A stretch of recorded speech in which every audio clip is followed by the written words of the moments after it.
Alright students, in this video we are going to talk about how the normalization process at NTA is going to work. NTA JEE Mains 2019 में जो normalization process that is going to occur. So what do you mean by normalization? First of all, if I have to give you a brief hint.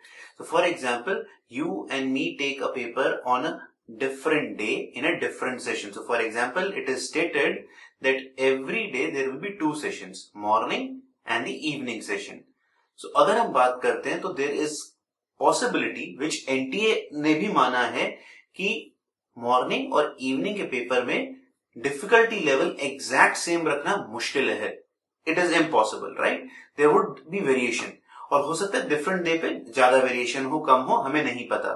तो उस variation को वो normalize कैसे करेंगे, that process is known as normalization. What formula will be used for normalization, what technique they will be going to use for normalization. The best part is NTA has released the document which says how normalization will work. So there is no mystery now. So बहुत सारे बच्चों को doubt था कि sir paper tough आएगा तो normalization कैसे होगा. Very good step taken by NTA. In fact, I am very happy with how the government is taking it completely. जो चेंज लाने की कोशिश कर रहे हैं वो कैसे लाया जा रहा है वो बहुत प्यारे तरीके से है कि वो हर चीज को आपके सामने ओपनली पुट कर रहे हैं. पहली बात which is very important, nothing is hidden. So let's dive into the normalization process. I'm going to show you on the screen, जो अभी खुली भी पड़ी है साइड में, अगर आप नोटिस करें कि how the normalization process is going to work, how it is going to impact you. You can learn it yourself. Simple maths है, मजा आएगा. थोड़ा सा स्टैटिस्टिक्स इन्वॉल्व है, उसको पढ़ने में बहुत मजा आएगा. चलिए शुरू करते हैं. तो सबसे पहला उन्होंने जो बात कही है, नॉर्मलाइजेशन प्रोसेस बेस्ड ऑन, मैंने जैसे हाईलाइट भी करता चल रहा हूं, percentile scores. Very important, right? ये जो मैं डॉक्यूमेंट पढ़ रहा हूँ ये जेईई मेंस की वेबसाइट पे ही है अवेलेबल.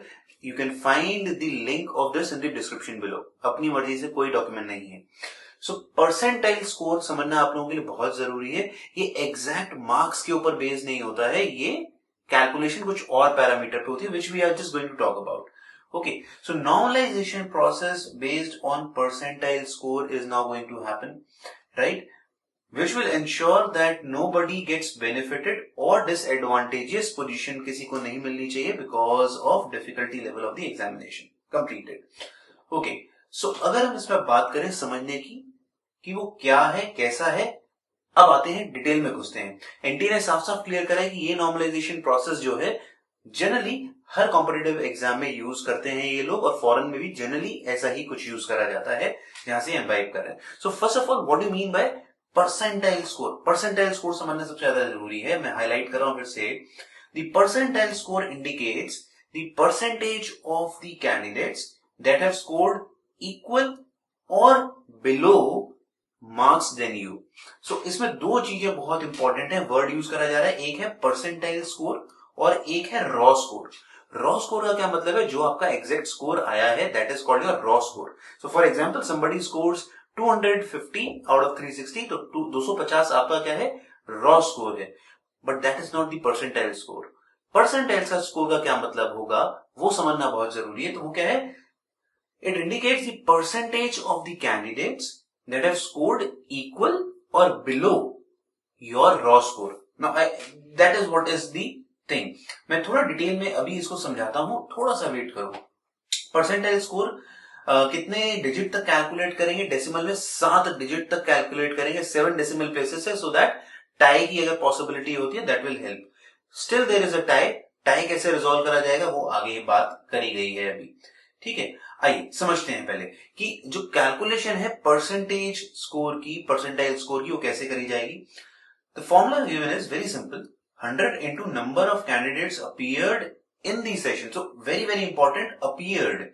अभी मैं बताऊंगा इसका मतलब क्या है. विद रॉ स्कोर इक्वल और less than the candidate, right, divided by total number of the candidates appeared. Again the word is appeared. बहुत प्यारा डॉक्यूमेंटेशन है जो एनटीए ने पूरे ढंग से समझाया है आप लोगों को. तो फॉर एग्जांपल एनटीए ने क्या कहा, मान लेते हैं कि 4 सेशन हुए हैं, 2 दिन दिए गए, डे 1 डे 2, जिसमें morning session, evening session, morning session, evening session. उन्होंने लिस्ट ऑफ कैंडिडेट्स दिया कि एब्सेंट इतने लोग थे, अपीयर्ड इतने लोग थे. तो उसका मतलब देखा जाए कुछ मिला के 28,000 प्लस 4,000 अप्रोक्सीमेटली 32,000 लोगों ने डे 1 शिफ्ट 1 के लिए अप्लाई करा था, जिसमें से अपीयर्ड कितने हुए 28,000. So in the formula only 28,000 will be taken into count. ये जो 3,974 की फिगर है, इसका कोई मतलब नहीं है हमारे लिए. उसमें बच्चे जो गए उसमें highest raw score is the actual score that you will get, वो कितना आया 335 और लोएस्ट कितना आया -13 है. सो इस हिसाब से आपको ये सारी कैलकुलेशंस दे दी गई. अब समझते हैं परसेंटेज स्कोर का क्या मतलब है. ठीक है, अब देखो नीचे कैलकुलेशन करी गई है. Session 1 total candidates appeared is इतने, हाईएस्ट रॉ स्कोर इज 335, मैं हाईलाइट करता चल रहा हूं. So candidates who scored equal और less than the highest raw score. So अगर मान लीजिए आप वो स्टूडेंट है जो कि आप होना चाहेंगे जिसके 335 नंबर आए 335, how many students have scored either equal to your score or less than your score? सारे बच्चे ऐसे होंगे क्योंकि ये टॉप स्कोर है, तो मतलब सारे बच्चों के स्कोर्स या तो आपके स्कोर के बराबर होंगे या आपके स्कोर से कम होंगे. रिवर्स थिंकिंग इज कितने बच्चे आपके स्कोर से ऊपर हैं उसको टोटल अपीयर्ड में से माइनस कर दो तो ये नंबर आ जाएगा. ये भी आप सोच सकते थे. ठीक है, तो आपके स्कोर से ऊपर किसी का स्कोर नहीं है तो वो कितना टोटल में से कितना माइनस करोगे? 0.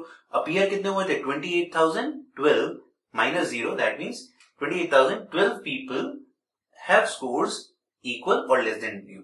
नाउ देखो फॉर्मूला लगाओ, 100 इंटू क्या था, number of candidates who score equal और less than your marks divided by people who appear. तो वो दोनों फिगर बराबर हैं, इसलिए कितनी 100 पर आ गई आपकी 100 परसेंटाइल. तो in short the person who has the highest raw score in every session will get 100 percentile. तो अगर आप टॉपर हो उस सेशन के तो आपको कितना स्कोर मिलने वाला है? 100 परसेंटाइल. इसमें एक और कंफ्यूजन कई बार आती है कि सर अगर मेरे स्कोर जो है वो बराबर है आपके स्कोर के साथ, वो कॉन्फ्लिक्ट कैसे रिजॉल्व होगा? हम दोनों के ही मान लीजिए 335 आए हैं, तो वो कॉन्फ्लिक्ट कैसे रिजॉल्व होगा? वो कॉन्फ्लिक्ट के बारे में भी डिटेल दी गई है. Wait for it, I talk about it. पहले परसेंटेज की बात कर लें.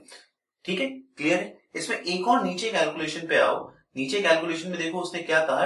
मैं पूरा आपको जो डॉक्यूमेंट दिया उसी के थ्रू समझा रहा हूं, जिससे अगर आप डॉक्यूमेंट दोबारा विजिट करते हो तो आपको आराम से ढंग से समझ में आए. सो फॉर एग्जाम्पल उसने कहा सेशन 3 में हम वापस घुसे. डे 2 जो था सेशन 3 के डे 2 शिफ्ट 1, 100 परसेंटाइल में रॉ स्कोर आया था 331. तो मतलब उस दिन डे 2 में जिसने मॉर्निंग में जो सेशन हुआ था उसमें हाईएस्ट स्कोर गया था 331. तो 331 वाले स्टूडेंट को क्या मिल गई? 100 परसेंटाइल मिल गई. ठीक है, अब उसके बाद देखो एक आ रहा है बी कॉलम. बी कॉलम में लिखा है परसेंटाइल स्कोर कितना आया बच्चे का 90% और उसका रॉ स्कोर देखो कितना है 121. तो इसका क्या मतलब हुआ? ये 90% की वैल्यू कैसे डिटरमिन करी गई वो समझो. यहां नोटिस करो, यहां आ रही है फिगर 41326. 41326 का क्या मतलब है? आओ वापस देखें. हर चीज देखो एनटीए ने इस बार बहुत बहुत जबरदस्त तरीके से क्लियर करा है. डे 2 शिफ्ट 1 में कितने लोग अपीयर करे थे?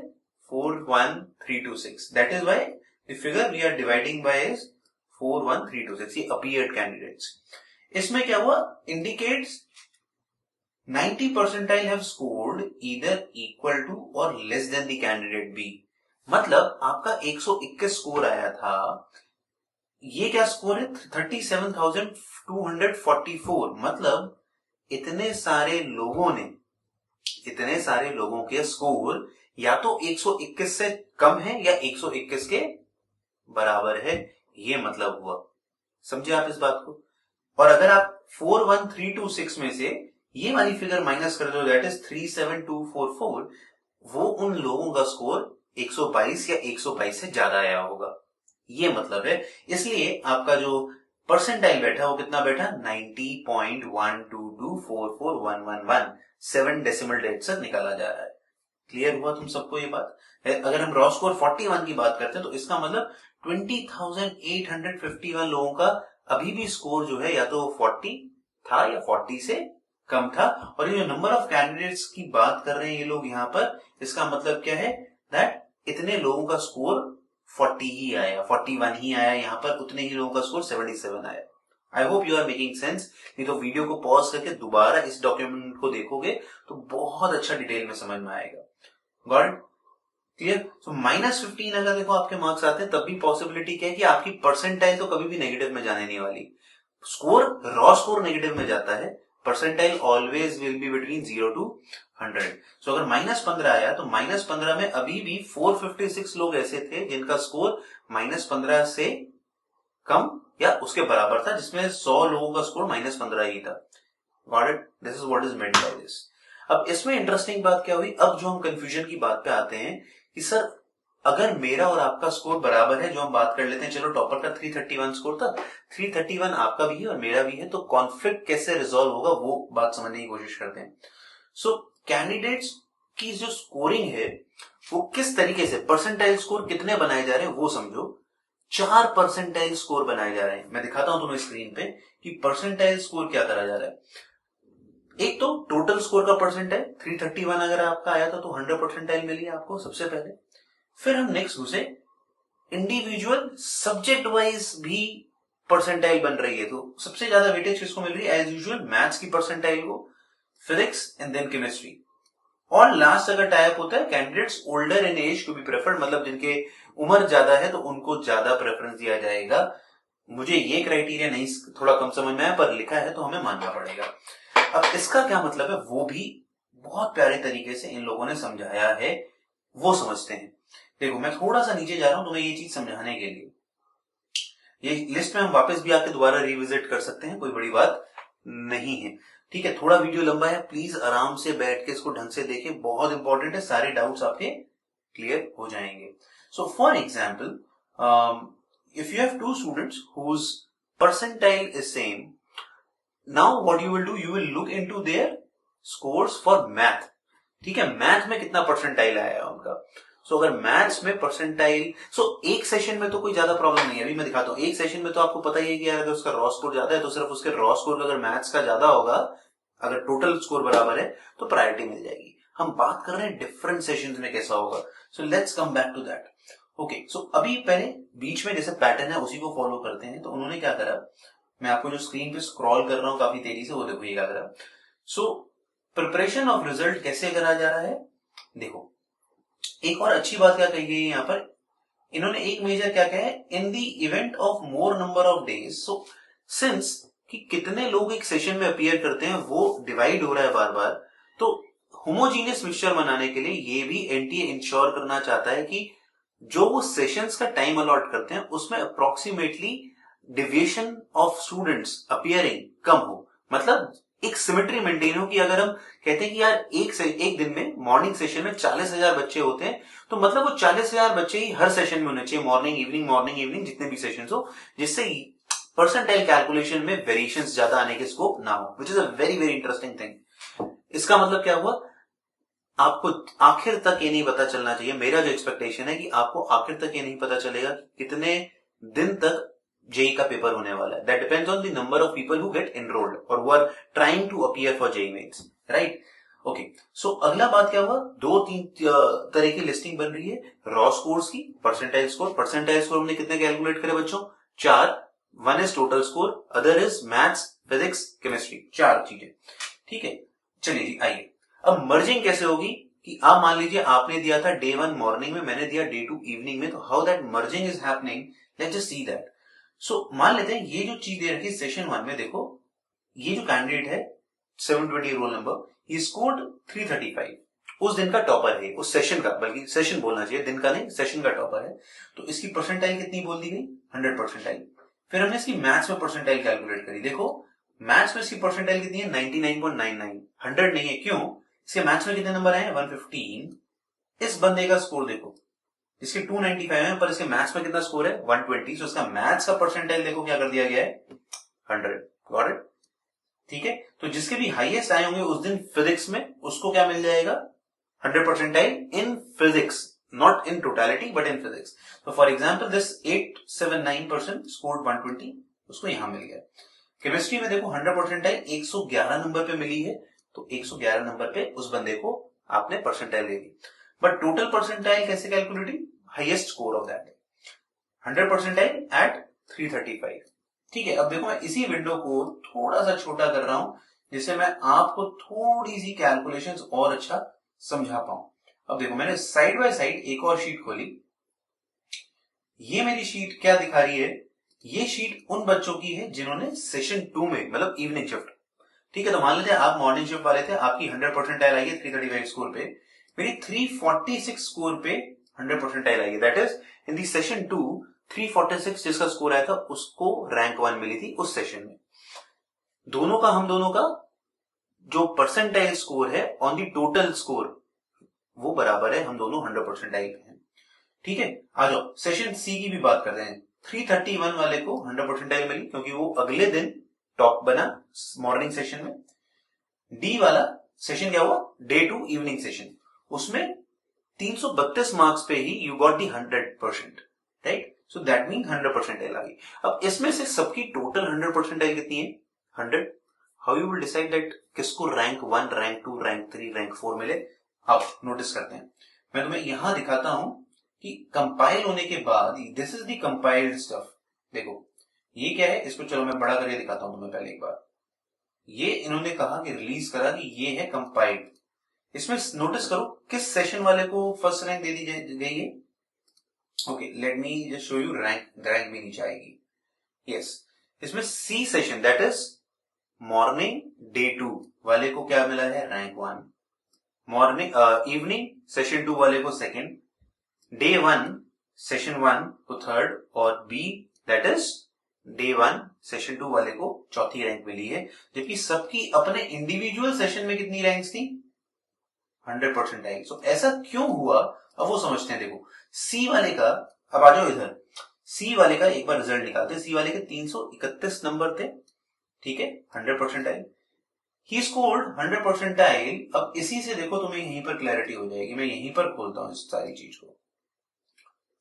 सी वाले को 100% आई, ये सारा 100% आई है, ये चार लोग जो थे, नोटिस करो टोटल में यहां पर भी 100, यहां पर भी 100, यहां पर भी 100। सी वाले बंदे की मैथ्स में कितनी है, 100% आई, डी वाले की भी 100% आई, तो ये दोनों तो अभी सेम लेवल पे हैं, बट ये दोनों देखो उससे नीचे हो गए, इसलिए इन दोनों के कंपैरिजन में इन दोनों की रैंक नीचे हो गई। अब हमें सी और डी में डिस्टिंग्विश करना है, हम गए फिजिक्स पे, सी क्या फिजिक्स में भी 100% आई है, इसलिए उसे क्या डिक्लेयर कर दी गई, rank 1। Got it, simple, very simple. अगर यहां पर भी टाई अप होता तो वो क्या करते, केमिस्ट्री में जाते और फिर केमिस्ट्री के मार्क्स को वेरी करते। अगर केमिस्ट्री के मार्क्स में भी टाई अप होता तो फिर क्या करते, जो उन्होंने एज का पैरामीटर लगाया उस पे जाते। But since they are calculating till 7 digits, हो सकता है एक स्कोर पे अगर हम बात करते हैं टॉप स्कोर पे तो प्रॉब्लम आएगी, अदरवाइज दूसरे स्कोर में कोई और प्रॉब्लम नहीं आनी चाहिए। Beautiful complicated method of how the normalisation process is going to work. थोड़ा टाइम अभी आपको हो सकता है इसको समझने में लगेगा, पर बहुत ज्यादा टाइम मत लगाओ। मेरी एडवाइस यही है कि अपना पेपर बहुत ढंग से दें, तसल्ली से दें, तो ज्यादा फायदा होगा। लास्ट जाते जाते एक जल्दी से बात करते हैं, फर्स्ट अटेम्प्ट और सेकंड अटेम्प्ट में कैसे कैलकुलेशन करी जाएगी। दिस मेक श्योर दैट दोनों अटेम्प्ट देने बहुत जरूरी है। कैसे, मान लीजिए सी कैंडिडेट था कोई, ठीक है, जिसका रोल नंबर ये था, उसने फर्स्ट अटेम्प्ट भी दिया और सेकंड अटेम्प्ट भी दिया। सेकंड अटेम्प्ट में भी सेम तरीके से कैलकुलेशन होगी, no change in the calculation procedure. List उसकी अलग बनेगी, सेकंड अटेम्प्ट की लिस्ट अलग बनेगी। सो देखो हुआ क्या, आप मान लो ये कैंडिडेट थे, आपके फर्स्ट अटेम्प्ट में टोटल कितना आया, 99.8620 समथिंग परसेंट आया। सेकंड अटेम्प्ट में आपका स्कोर इंप्रूव हुआ, पता नहीं स्कोर इंप्रूव हुआ या ना हो, पर परसेंटाइल इंप्रूव हुई। ऐसे जरूरी नहीं है कि आपका स्कोर इंप्रूव होगा तभी परसेंटाइल इंप्रूव होगी, कम नंबर पे भी परसेंटाइल इंप्रूव हो सकती है। क्यों, प्रोवाइडेड उस दिन हो सकता है पेपर टफ आया हो, सब लोगों को टफ लगा हो, उससे कंपैरिजन में आपने अच्छा परफॉर्म करा हो, तो कंपैरेटिव लेवल है। सो 99.87 आई। सो अब आपका क्या करा जाएगा, जितने भी परसेंटाइल स्कोर थे, remember there were 4 percentile scores, आपकी सेकंड अटेम्प्ट के परसेंटाइल स्कोर्स कैलकुलेट कर दिए जाएंगे, ये वाले सारे छोड़ दिए जाएंगे। डिस्पाइट हो सकता है, जैसे यहां तो बहुत अच्छी चीज हो रही है कि आपके चारों दिशाओं में इधर राइट हैंड साइड में अगर नोटिस करो, ये वाली फिगर इससे ज्यादा है तब भी ये ली जाएगी, ये वाली फिगर इससे कम है। देखो आपकी फिजिक्स में 99.7 आई थी फर्स्ट अटेम्प्ट में, पर नहीं, ली क्या जाएगी, सेकंड अटेम्प्ट का जो स्कोर है वो एज इट इज काउंट करके ले लिया जाएगा। Correct, so this is how entire NTA is going to normalize everything. I hope this is clear. बहुत लंबा वीडियो है, कोई नहीं, दोबारा देखो, कंफ्यूजन होगा, I will come back again and we'll discuss this again. God bless you all, keep working hard. Normalisation क्या था क्या नहीं था हमने खुल के आज डिस्कस करा। God bless.